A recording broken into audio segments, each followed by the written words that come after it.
What's going on, ladies and gentlemen? Welcome back to another episode of Cut the Crap. I'm your host, Christian, here with my main man, Steven and Rex. How y'all boys doing today? Doing good. It's both of us. I think he wanted us to go simultaneously. Nah. I just didn't know who to call on. I got you down here. I got him over here. So you doing good, Rex? Though everything's good? Yeah, everything's cool. Yeah, no complaints. No complaints around here. You look kind of cold though, bro. You bundled up, zippered up all the way to the top to your chin. Yeah. My window was left open, so my room's a little chilly. So What's I'm the waiting weather for it like to up heat there? up. Where you at? Let me see. It's 3 for me, but that would 3 degrees be Celsius. That's gonna be 38. 37.4 degrees Fahrenheit. It says 38 for me. Yeah, just round it up. Nice struggle. Yeah, I'm good. We You can keep that shit. We getting a little cold. Hell yeah. Cold front this weekend, though, Christian. What's your low's gonna be? Bro, my low today was 59 in the morning, and then the afternoon the low is 60. And then the rest of the week, looking at the weather, the lowest is gonna be is 58, which is Sunday. Oh, kind of sucks. Not bad. What about you? What's going on? Over here, we're looking like a low of like 65, I think, on Sunday, with a high of 80. Yeah, high of 80 all day, and then drops. Look at Rex over there hating. He's like, it's all right, Rex. How about you, Steven? How's your day going, brother? My day was all right, bro. Work in the warehouse. I feel you. Chemicals, shoes and on. I feel you, man. I feel you. Well, I was today in Key West yesterday. Oh, he was in Key West. What? Using Key West. Sorry. Look at this hater here. Well, today, guys, we got a great episode talking about. We're getting into the big picture of these NIL deals. All right, there's a whole bunch of controversy going on here. Players making millions and millions of bucks, finally getting paid for their NIL, by the way, stands for name, image, likeness, and they're finally getting paid. These college kids made the colleges are making millions off of them, and they have never seen a dollar to their name, and then now they're getting paid, and people don't like it. It's a big thing. So let's start off first with the highest paid NIL players right now we're looking at. I don't know if you guys seen it or not, but we got a lot of athletes making top dollars. Bro, I don't understand. Let me just go ahead and say it. I feel there's a hotter topic in college not discussed. That I feel people should be outraged more than NIL and players making money off their name and image. When are they going to address these head coaches being fired and guaranteed money? Bro, if somebody would have told me that when I was 5 years old, bro, I would have like, you mean I could get fired and still get paid? Yeah. Jimbo Fisher, Texas A&M still owes this man $76 million. Oh yeah. Bro is fired, and they still owe him $76 million. Yep. And people have the audacity, because there's nothing short of audacity, to get mad at these kids for trying to make a name on their buck, a buck on their name, when a lot of them is underprivileged, are coming from underprivileged homes. But you're paying a head coach who just got fired $76 million, and that's not exclusive just to college. I mean, it's just in a lot of sports. Yeah. Like, that is an outrage we actually need to take a look at. But at college, I feel that it should be more outrage, because that's coming out of tuition money, man. That's why, like, our fucking colleges through the roof in this country, man. Because Texas A&M, guess who? I mean, they say that the boosters. No, hell no. The boosters only a little bit of that shit. That's going on the student body, bro. That's just raising tuition, raising parking. That's really what people need to be mad at. Well, for these kids trying to make money on their name. Well, for the Texas A&M, the boosters actually cut a check for them right that Saturday, his last home game. They cut a check for $160 million, and Jimbo Fisher was there holding the check, and it was all this going to the school or the sports to help produce, the athletes and better equipment, stuff like that. So, out of that 160, 75, they're like, look, here's your 75. Bam. I mean, bro, that's ridiculous. And Texas A&M is just one of the latest ones. Yeah. But I mean, it is. And just to let you know, the top 5 athletes that are up here, 3 of the 5 come from wealthy backgrounds. So you got the first one, number 1 right now is Bronny James. Bronny James is valuing off his NIL at $6.1 million. He hasn't even stepped on the court yet of college basketball. Man, living off his daddy name. Sounding like his daddy. That's it. Then you got Shador Sanders, number 2, $4.1 million off of his endorsements. Again, comes from a very wealthy background. Now, number 3, I've never heard of this person. Livy Dune. She's a gymnast at LSU. She got an NIL deal of $3.2 million. Number 4 comes from money again. Archie Manning hasn't even played a snap in college football. $2.9 million an NIL deal. And then Caleb Williams, he's actually on the board. I was looking it up while you were talking. He comes from a wealthy family. I guess is your definition of wealthy. His family makes good money. They're making, in the hundreds of thousands. But his NIL deal is $2.6 million. So he doesn't really come from money where he's rich. But his family was wealthy where he didn't have to really worry on it. So I'm going to just say he'll be part of the 2 that are not. But I mean, right there alone, you got 2.9, 2.6, 3.2, 4. I mean, that is a lot of money these kids are making, but these kids deserve it. Especially the football players. They're putting their life on the line. They're getting injuries. I didn't know this too, guys. And I don't know if you guys know this. If a college athlete gets hurt and they have to have surgery or anything like that, the college doesn't pay for that. That's actually on the player, and the player has to have insurance. I didn't know that. I thought like the NFL, like, the teams pay for it. They take care of it. They have a team doctor. I thought colleges have team doctors that handle that, and no. So, even the Canadian knows this. Well, I'm sorry. Look, man, I'm behind time, but for them to get mad on that is ridiculous. Like you said, there's bigger things that are going on with it. There's a big debate. Should they start capping these kids off? They're like, these kids, all they care about is the money now, and they're following a check, which is so much bullshit. You know what I mean? That is so anti-American. Let me just say that. How they mad at capitalism? Yeah, they are. They are. And you know what's crazy though? They don't say nothing when these coaches, like you said, go running, chasing paychecks, and they going from team to team and all that stuff. But when it's the player, they're like, oh, these players are young. It makes it hard on the coaches because they don't know if, now with the new NCAA rules, they could leave out every season if they want. They're like, oh, we don't know if these kids are going to stay because they think they can make more money if they go to a top 5 big school or stuff like that. And it's like, yo, stop bitching and complaining, because these players at one point didn't know if you coaches were going to come. They got recruited by you and they wanted to come play for you. Perfect example, Urban Myers. When he was at Florida, he got a big recruit class in. Next season, without warning, he retired due to health. Right? Everybody's bummed out. Kids are stuck at this school now, Florida. Still good school, but they were like, oh, man. Then he comes back out of retirement, goes to Ohio State, excuse me. He gets all these players to start committing to Ohio State. And then at the end of that, again, retires for health. But the way you said that though, that they were stuck. But they are stuck. At the end of the day, they're not stuck, because at the end of the day, you make it seem like they're stuck in like some shitty situation or something. For a lot of these kids, it's a life-changing experience. Okay, I understand what you mean by that the colleges are good and all that, life-changing. But a lot of players go for the coaching and the coaching only.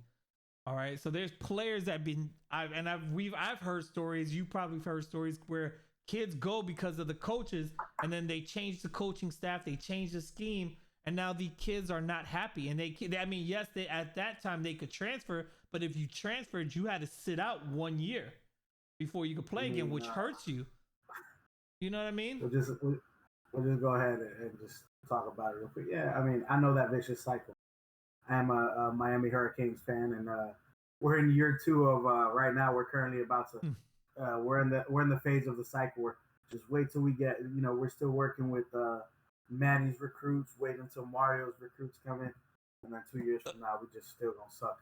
Yeah, and then we gonna be back in the cycle again. Don't get me started. Nah, bro. It's they're not stuck. Like again, I am 100% for it. They should be able to make money on their name and like 100%. Rex, you've been quiet about this. Oh, go ahead. I'm sorry. I thought you were done.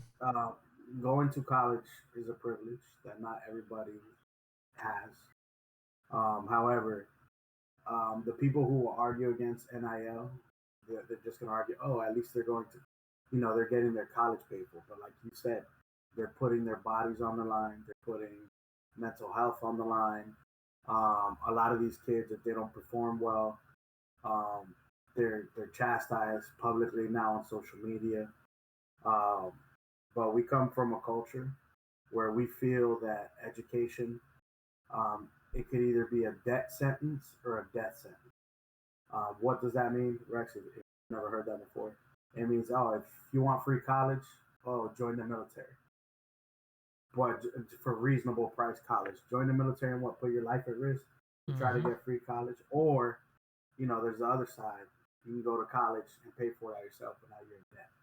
So it's like our system's broken again, and rising tuition prices. I'm not saying that coaches are the reason, but how the hell can a school justify paying $76 million for somebody who's no longer with the program? And that's not even what was it? What school was it like 2-3 years ago, Christian? That some of the athletes were being fed just like a regular student. Like, bro, do you know the calories that these athletes need to ingest just to maintain their physique? And they were feeding them like a regular student just going to school on a whatever scholarship. Yeah, that was through the basketball. Yeah, that was the basketball program of Kentucky.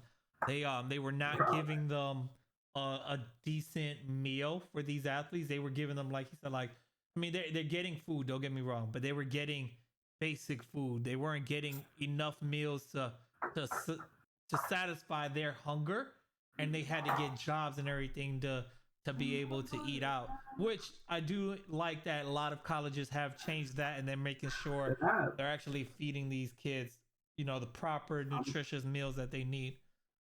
I'm not justifying it, but fuck Florida State, but maybe that's the reason why Jameis Winston stole those crab legs.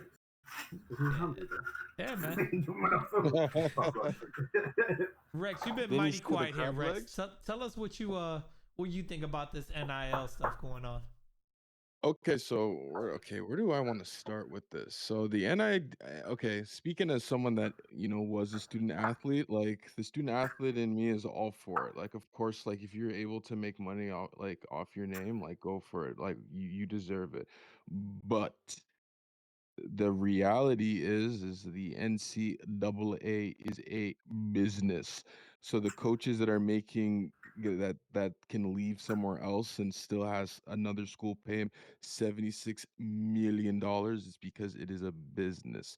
Coaches are management. The students are workers. That's what the people look at them as. So it is unfortunate when it comes to these situations, because that's pretty much what they're looking at them as, right? When they're speaking their opinion on it. You look at the NFL and look at the whole uh racism movement with just like taking a knee. Like it was just all like just the whole I always it's always funny, and I've always looked at like the NFL as like the coaches as like slave masters, um and like the players are like slaves. Like the NFL has that very kind of strict, all timey like rule kind of settings. And then you look at like the NBA, which is a little bit more free forming. They can, all wear like Black Lives Matter stuff and do certain you know, redeemable quality things. I think what was that one coach the LA Clippers had, and like they like reprimanded him, and like all the players were like wearing t-shirts, and you know what I mean? Like they do that, but like all that, with Josh Gruden, you hear about him dropping emails talking about people's like lips look like John, tires, John Gruden. and like John and Gruden. then yeah, and then that just all gets swept under the rug, and it's done because why? It is a business. So, they're gonna do what they're doing, but it is progressing. It is progressing. But, at the same time as being a Canadian athlete, um, it's like, it's like as Steven said that like, like post-secondary education, like full ride scholarships for like the universities and colleges out in the States, like it is a privilege to get like a full ride and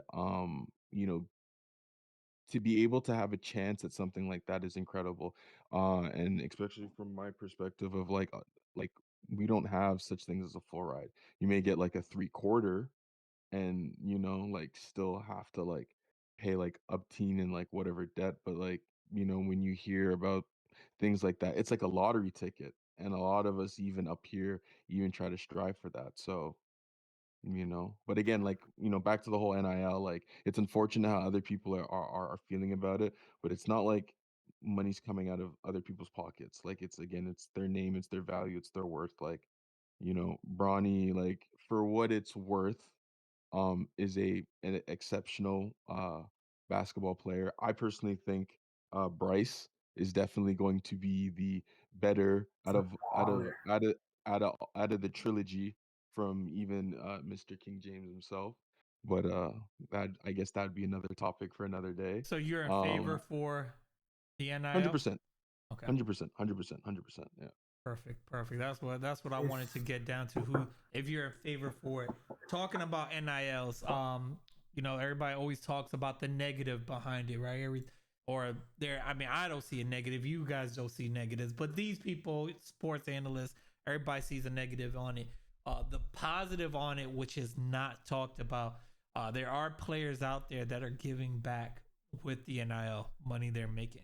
A big one right now is Will Shipley from Clemson. He's their running back. Will Shipley is donating a large portion of all his NIL money. He gives it back to the Kids for Cancer Hospital.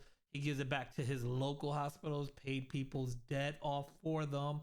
He's also giving it back to his own college to help give out scholarships for underprivileged people that are struggling in it and helping that, like, which I think is amazing that he's even doing that. First off, like that is awesome. I got another thing about that, but we're gonna get back to that in a second. But for him to do all that stuff, like that stuff you don't see. This is just a bigger story I saw. It was on actually the Apple News. I was scrolling through it, just reading to see, get my updates every day. I like to go up there, see what's going on, and that had popped up, and I just thought that was amazing. And I'm sure there's other players out there that are doing it as well. Just his story happened to come to light. But see, that's an athlete doing something. You know what I mean? Mm-hmm. Yeah. Well, I mean, that's how it goes. No, I was just gonna say, like, in any form of this kind of recipe, that's how it goes.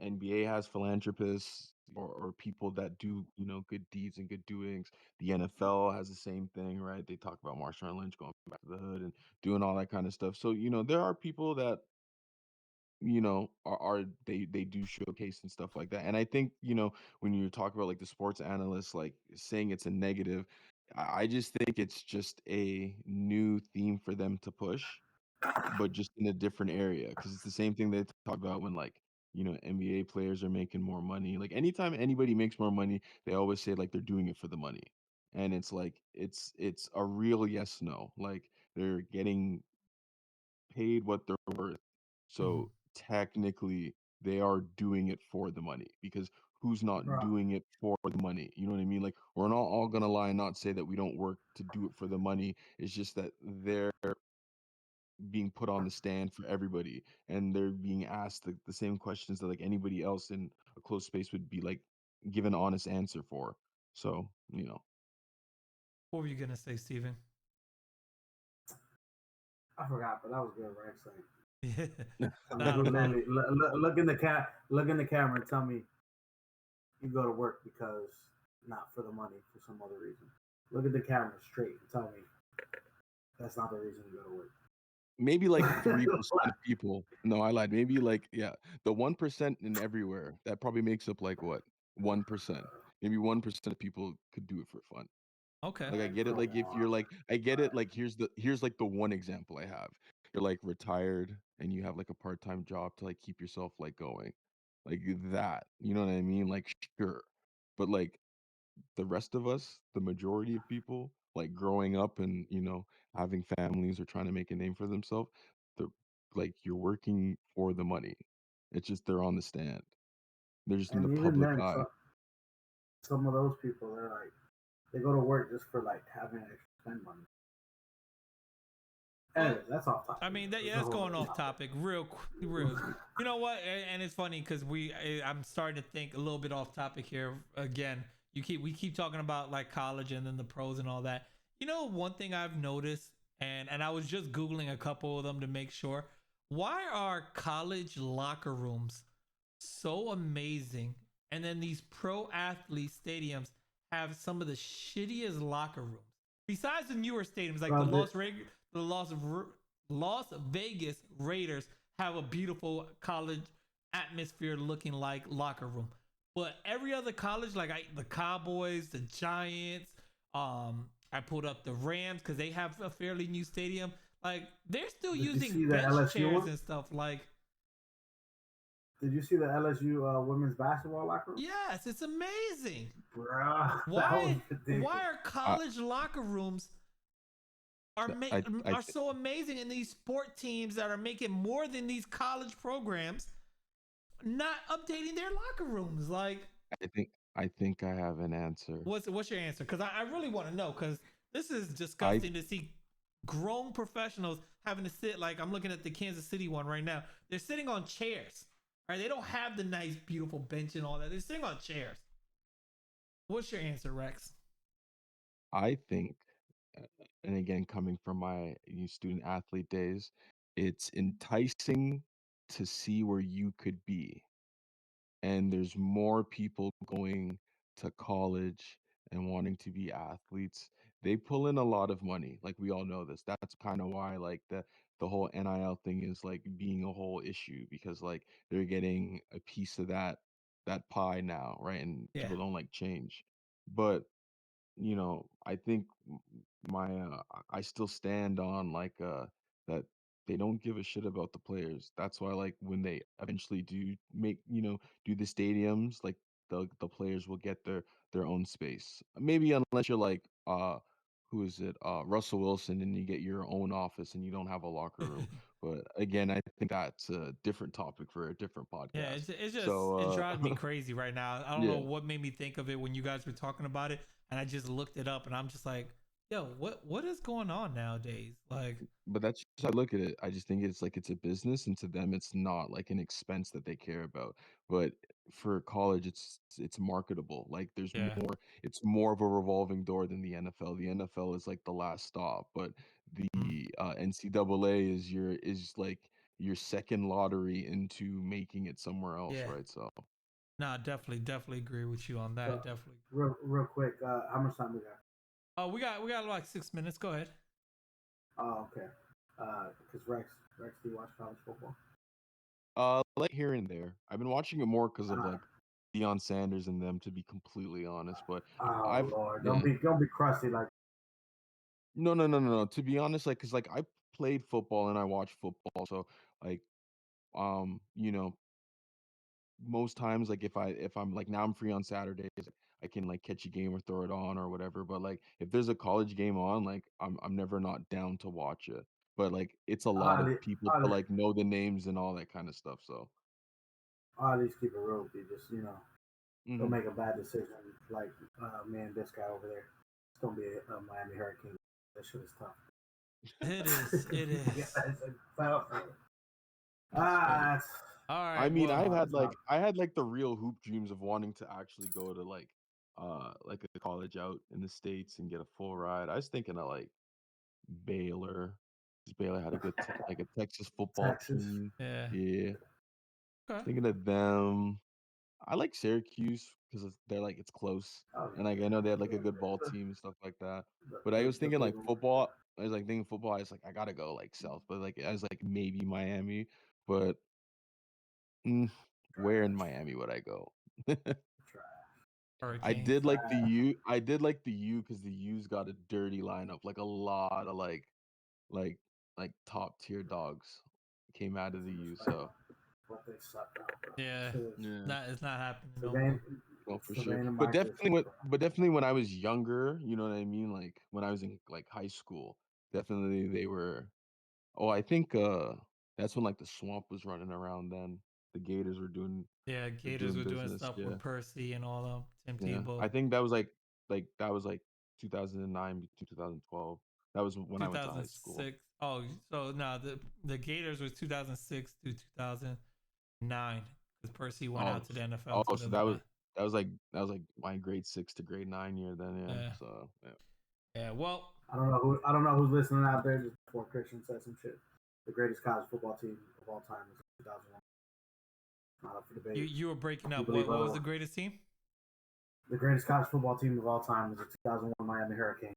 Oh, If you believe definitely, otherwise, you definitely. need to. Who's on the roster? Their Do you remember? defense carried that team. Okay, that Hold defense on, I'm gonna look it alone, up. they put out I'll the let you look most. it up just so you can see the NFL 2001 Miami Hurricanes.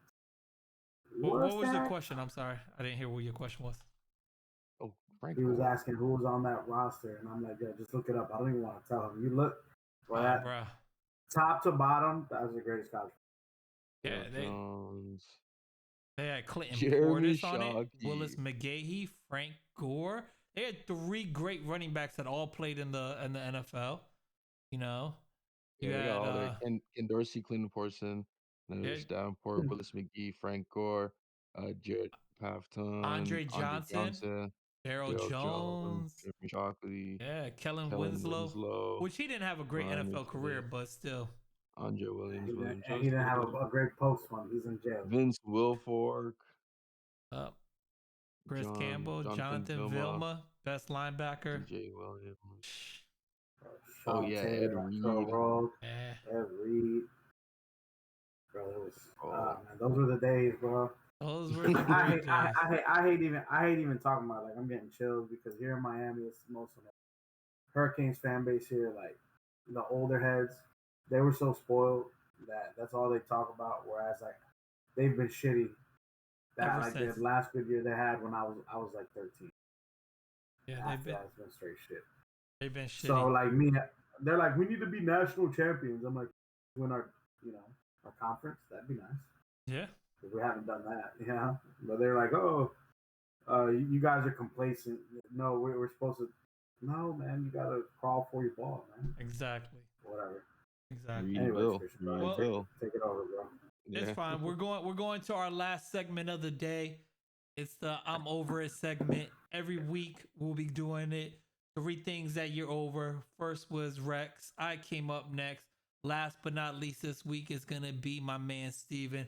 Steven, take it away, my good sir. What are you over? Oh man.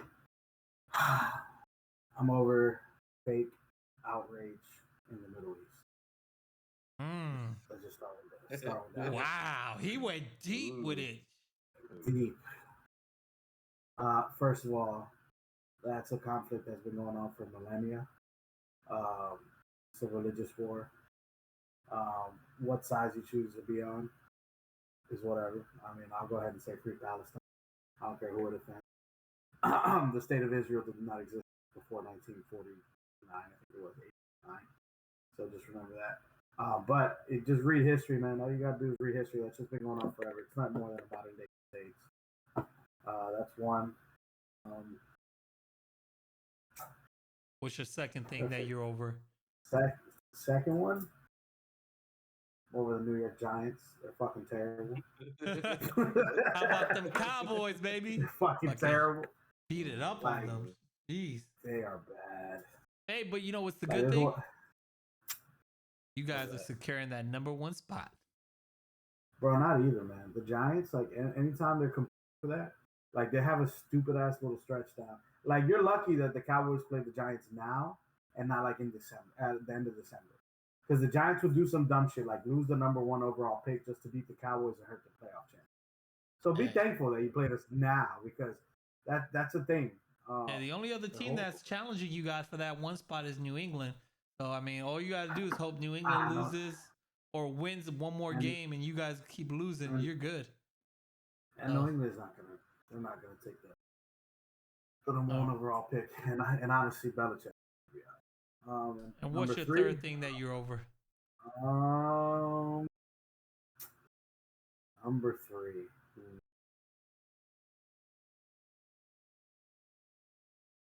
I don't know, man. That's tough. I know you gave me all week to think about it, but that the first one, that was really honestly the second one. I agree with you. The first one, it's starting to, like, at first it's like, oh damn, really? Like, oh, like I kept like wanting to be up on it, but after the first few days, it's like, all right, I'm over it now too. Like, they just the United States has been giving money to Israel since its inception. You can look it up; it's public record how much money they give every year. This is not something new. Our administration now currently, to sit there and blame our current sitting president is socially irresponsible. I would go ahead and say that, because it is spreading a false narrative. Like it's 100% this guy's fault. No, the shit's been going on forever. Yeah, well, that's gonna be a topic for another day. We're gonna leave it there with your 2 things. I don't want to talk about that shit. I don't want to talk that shit. Evangelist, we'll say that. Evangelist, that's a good third one, because they fuel the fire over there in the Middle East. So tell Evangelist. There you go. All right. Well, there we go. We got Steven's top 3. I'm over it.